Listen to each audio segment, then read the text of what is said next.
Hello everyone, আশা করি আপনারা সবাই ভালো আছেন। দেখুন, আমি ডিসপ্লেতে একটা ডিজাইন ওপেন করে রেখেছি। এই ডিজাইনটা কিভাবে করলে তাড়াতাড়ি হবে, কোন নিয়মে করলে কাজগুলো 100% অ্যাকুরেট হবে, সেটাই আজ আপনাদেরকে আমি দেখাবো। ফ্রি ট্রান্সফর্ম টুল দিয়ে এটা আপনার এভাবে ঘোরাবেন, ঘুরে মাথার উপরের দিকে তুলবেন, আরও এইভাবে ঘোরাবেন। মোট কথা হচ্ছে এই ফুলটা অর্ধেক করে নিতে হবে, কারণ এটা অর্ধেক অর্ধেক করে কিন্তু ওদিকে উল্টিয়ে দিয়েছে। এই ধরনের একটা স্কেল ফেলাই নেবেন, এই বরাবর এই ফুলের মিডিল বরাবর একটা স্কেল ফেলাইবেন। ফেলানোর পরে সিলেকশন টুল দিয়ে সিলেক্ট করে ফ্রি ট্রান্সফর্ম টুল দিয়ে এইভাবে ঘোরাইতে থাকবেন। দেখুন, এই মিডিলটা আর এই মিডিলটা কিন্তু আপনাদেরকে এক মেজারমেন্টে রাখতে হবে। তো যখন এই মিডিল আর এই মিডিল এক হবে, তখন কিন্তু আপনারা যে কোনো এই সাইডটা অথবা ওই সাইডটা যেটাই করেন উল্টায় দিলে কিন্তু ওদিকে অ্যাকুরেটভাবে মিলে যাবে। এটা সম্পূর্ণ করা যাবে না, শুধু একটা সাইড করতে হবে। তো আমি এখানে এইভাবে অ্যাকুরেট করে দিলাম। এটার মিডিল হয়েছে, কিন্তু এখানে মিডিল হয়নি, এজন্য এদিকে একটু হালকা এদিকে একটু ঘোরাইবেন। ঘোরানোর পরে একটু জুম করে নেবেন, নেওয়ার পরে এই কর্নারটা ধরে নিয়ে এসে এখানে এইভাবে ছেড়ে দেবেন। আরেকটা দিকে ঘোরাবেন। এক কথা করে মিডিল করে নিতে হবে। আপনারা যেভাবে পারেন সেভাবে করবেন। এভাবে দেখেন, এখন কিন্তু একদম মিডিল বরাবর হয়েছে। এখন এটা লক করে দেবেন, তারপরে এটার উপরে পাত করবেন। তো পাত কীভাবে করতে হয় সেগুলো আপনারা অবশ্যই জানেন।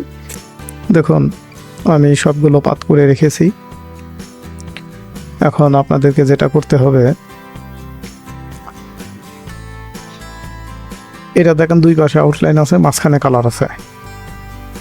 এটারও দুই পাশে আউটলাইন আছে, মাঝখানে কালার আছে। এখন এইগুলো একসাথে করতে হলে এই যেগুলো আমি পাত করেছি এইগুলো সব একসঙ্গে সিলেক্ট করে নেবেন।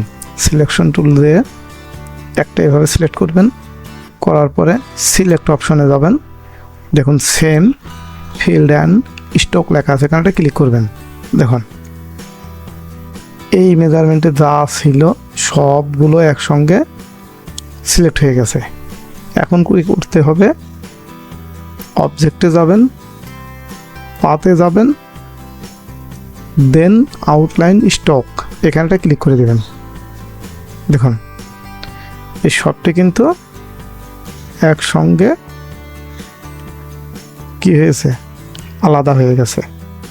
শেপ এরিয়া, এখানেটা ক্লিক করে দেবেন। এটা কিন্তু একসঙ্গে হয়ে গেছে। এখন এখানেটা ক্লিক করে দিবেন। দেখুন, এখানে দুই পাশ দিয়ে কিন্তু আউটলাইন হয়ে গেছে। আর আউটলাইনটা একটু চিকন আছে, এভাবে চিকন করে দিবেন। যদি আরও চিকন থাকে আরও চিকন করে দিতে পারবেন। আর ভিতরে কিন্তু একটা অরেঞ্জ কালার আছে, তো আপনার অরেঞ্জ কালারটা এখানে এইভাবে দিয়ে দিবেন। আর ওই পাশে যেহেতু আউটলাইনটা হলুদ আছে, আপনারা হলুদ কালারটা দিয়ে দিতে পারেন। এটা 0.5 আছে, আমি 0.5 দিলাম। দেওয়ার পরে আমাকে এখন এইগুলা কোন কালার আছে সেটা দেখতে হবে। সেটা দেখার জন্য এখানে কিন্তু আরেকটা কালার আছে, দেখেন এটা, এর সঙ্গে এটাও আছে। এইগুলা বাইরের কালারটা আলাদা, পাশেরটা হলুদ। তো এটাও আইড্রপার টুল দিয়ে এটার উপর এটা ক্লিক করে দিবেন, হয়ে গেছে। ভিতরের কালারটা আপনারা কালার প্লেট থেকে এই টাইপের একটা কালার, যেটা ব্লুর কাছাকাছি একটা কালার আছে, এই টাইপের একটা কালার আপনারা এখান থেকে এইভাবে দিয়ে দিবেন। দেন ওকে, এখন দিয়ে দিয়েছি। আর স্টক কালারটা 0.5 রাখছি। ভিতরে দেখেন ইয়েলো কালার আছে, বাইরেরটা স্টক দিয়ে দিবেন। তো আমি এটা কালার প্লেট থেকে এই ক্রিম কালারটা দিয়ে দিচ্ছি।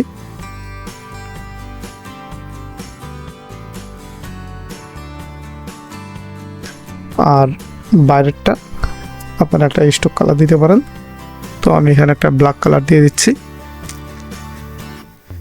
0.5 একটা ব্ল্যাক কালার আমি দিয়ে দিলাম, যেটা ব্রিং টু ফ্রন্ট করে দিবেন।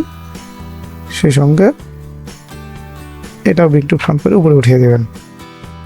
দেখুন, এটা আমার কিন্তু কমপ্লিট হয়ে গেছে। আর যেহেতু আমি এখানে একটা এঁকে নিয়েছি, আর এটা বারবার এভাবে কপি করে বসাই দিবেন। যদি একটু ছোটো বড় লাগে তো কীভাবে ছোটো বড় করতে হয় সেটা তো দেখিয়েছি। সিলেকশন টুল দিয়ে সিলেক্ট করে এভাবে টান দিয়ে এদিকে একটু টান দিবেন, এদিকে টান দিবেন, এদিকে লম্বা লাগলে এদিকে একটু লম্বা টান দিবেন।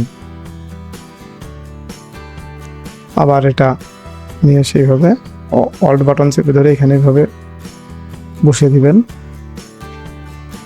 দেখুন এখানে একটু টান দিয়ে ছোট বড় যেরকম লাগে সেরকম করে নেবেন। এটাও তাই, এভাবে বসাইবেন। ফ্রি ট্রান্সফর্ম টুল দিয়ে এইভাবে মাথাটা ঘুরাই দিবেন। সিলেকশন টুল দিয়ে এটা এইভাবে চাপ দিবেন, দেখবেন এটা মনে হয় অনেক বড় হয়ে গেছে। দেখুন এই কোণাটা ধরে চাপ দিচ্ছে, এদিকে সোজা হয়ে যাচ্ছে।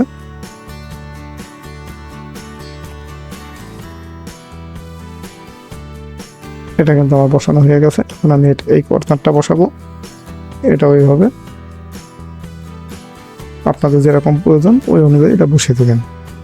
এখন আমি এটা এই তিনটা একসঙ্গে সিলেক্ট করে রিফ্লেক্ট টুল দিয়ে অল বাটন চেপে এটা ক্লিক করবেন, ভার্টিক্যাল, দেন কপি, ওই পাশে চলে গেছে। তো দেখুন আমার এটা কিন্তু কমপ্লিট। তো আপনারা এইভাবেই কমপ্লিট করবেন, সেই সাথে বেশি বেশি প্র্যাকটিস করবেন। আর যদি কাজ বুঝতে কোনো অসুবিধা হয় কমেন্টস বক্সে একটা কমেন্ট করে দিবেন, আমি পুনরায় আবার এটা সংশোধন করে দেব।